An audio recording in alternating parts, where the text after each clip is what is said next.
In this section, we're going to talk about properties of logarithms. So, in this properties, we have three.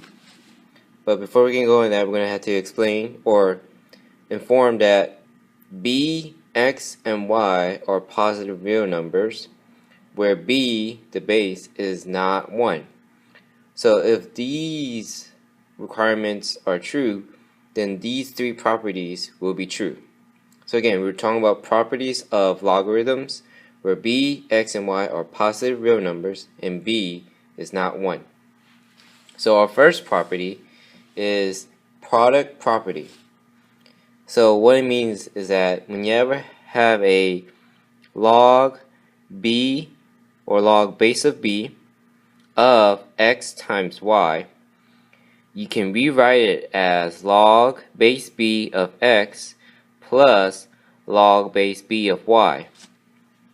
So if this was 2 times 3, which is 6, so you could split it into two separate logs. So again, if it was 2 times 3, then you could rewrite it as log base 2 plus log base 3, and it would still give you the same answer if you were to multiply or evaluate log base b of 6.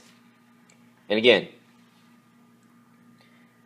if you were given log base b x times y, you can rewrite it as this format: log base b of x plus log base b of y.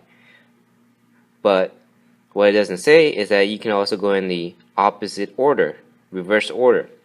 So for example, if you want to combine, so if log base b and log base b, if they're both the same base and it's addition, then you can rewrite log base b x plus log base b of y as in this format into one log base b of x times y.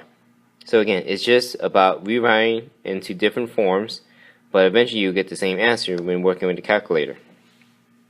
Now, quotient property. Quotient property is when you have log base b of x divided by y.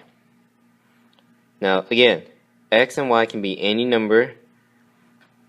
So when you have log base b of x divided by y, you can rewrite it as log base b of x minus log base b of y. And then you can also go in the reverse order. So if you were given this first, log base b of x minus log base b of y, you can rewrite it as one log as log base b of x divided by y. Now the power property. So if you have an example where it's log base b of x to the a power, a is the exponent for x.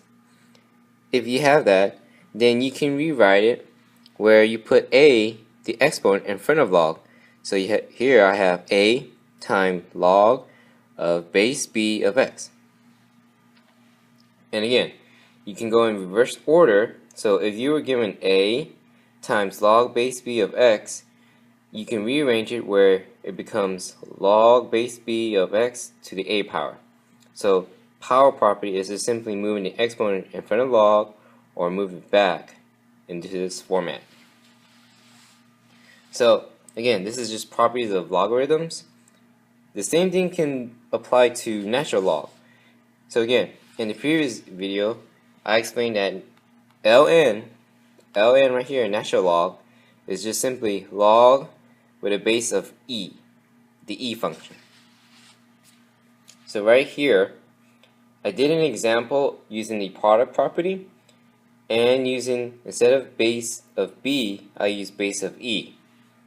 So here, log base e of x times y equal log base e of x plus log base e of y. And then all I did was switch log base e with ln. So here we have ln of x times y equal ln of x plus ln of y. So pretty much it's the same thing as log. And here I did the quotient property. So natural log of x divided by y is the same as natural log of x minus natural log of y. And then over here, the power property, natural log of x to the a power equal to a times natural log of x. And then the same thing can be said if I were to rewrite it in the reverse order. So for example, if you start off with natural log of x plus natural log of y, you can rewrite these two as natural log of x times y. Over here, natural log of x minus natural log of y can be rewritten as natural log of x divided by y. And over here, if you were starting off with a times natural log of x, you can rewrite it as natural log of x to the a power. So again, those are basically the properties of natural log, and the purpose of this is sometimes when you are expanding or condensing to evaluate or to solve for a variable that's inside of logs. So when you're evaluating or solving for a variable, using these properties will help you a lot.